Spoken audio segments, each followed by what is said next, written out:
할렐루야. 오늘 기도에 나가신 모든 청년 여러분들을 주의 이름으로 환영합니다. 오늘 우리가 함께 나눌 말씀 시편 103편 8절의 말씀입니다. 제가 대표로 봉독할 테니 귀로 들으시고 가슴에 새기시기를 주의 이름으로 축복합니다. 야훼는 긍휼이 많으시고 은혜로우시며 노하기를 더디하시고 인자하심이 풍부하시도다. 아멘. 인간의 죄와 연약함, 그 죄와 연약함이 우리는 날마다 억누르는 삶을 살고 있습니다. 그러나 그렇게 연약한 삶임에도 불구하고 우리 하나님께서는 우리에게 끊임없이 자비를 베풀어 주고 계십니다. 특별히 오늘 시편 기자는 하나님의 그 자비가 어떠한 자비인지, 얼마나 풍성하신 자비인지 우리에게 알려주면서 그 자비를 찬양하고 노래하고 있는데요. 오늘은 하나님의 자비가 우리에게 주는 의미가 무엇인지, 그리고 그 자비를 따라 우리가 어떻게 살아가야 되는지 함께 나누기 원합니다. 첫 번째로는 우리가 살펴볼 것이 우리의 소망 되신 하나님의 자비예요. 우리는 우리의 죄를 알고 있지만 그 죄를 개선할 능력도 없고 의지도 없는 자예요. 하나님께서 보시기에 얼마나 추악하고 더러운 자입니까? 그런데 하나님은 우리가 이렇게 추악하고 더러운 것임을 알고 있으심에도 불구하고 자비로서 우리를 용서하신다는 사실이에요. 특별히 시편 103편 12절에서 우리에게 뭐라고 선포하느냐, 동이 서에서 먼 것 같이 우리의 죄가, 우리의 죄를 멀리 옮기셨다. 동과 서가 만날 수 있습니까? 지구는 둥글어서 못 만나요. 동이 서에서 먼 것 같이라는 표현은 만날 수 없을 정도로 떨어뜨려 놓으셨다라는 것을 표현하는 거죠. 우리를 죄악과 구별시키시고 분리시키신다. 왜? 하나님의 자비하심이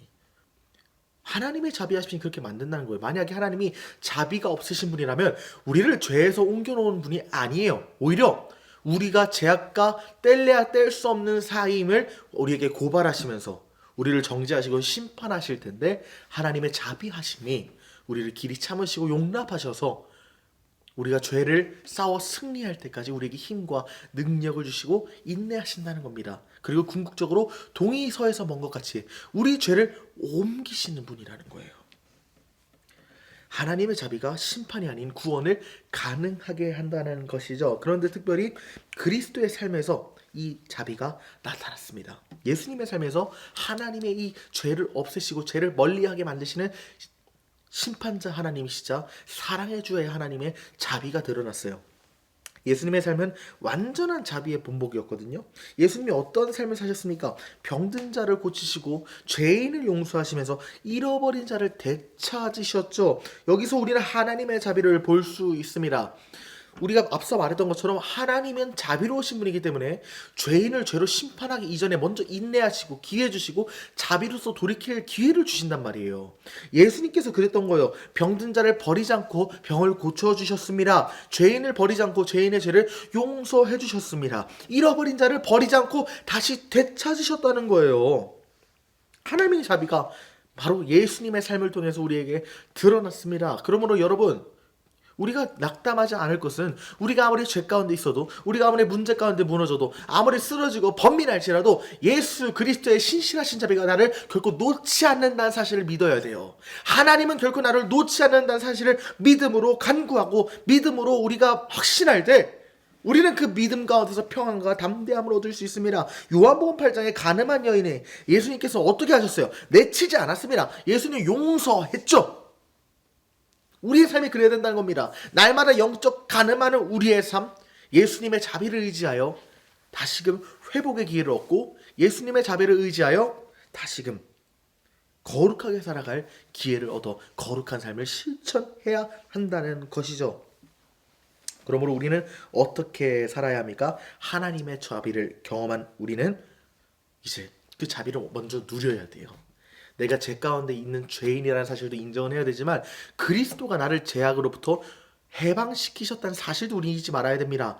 예수 그리스도의 자비로운 사랑이 나를 해방시켰다는 사실을 날마다 상기하고 그 믿음 가운데서 담대하게 살아가십시오. 그 믿음이 당신을 담대하게 만듭니다. 그 믿음이 당신에게 용기를 줍니다. 그리스도를 본받아 그리스도를 따라 그리스도가 주시는 그 자비를 우리가 살아내야 된다는 거예요.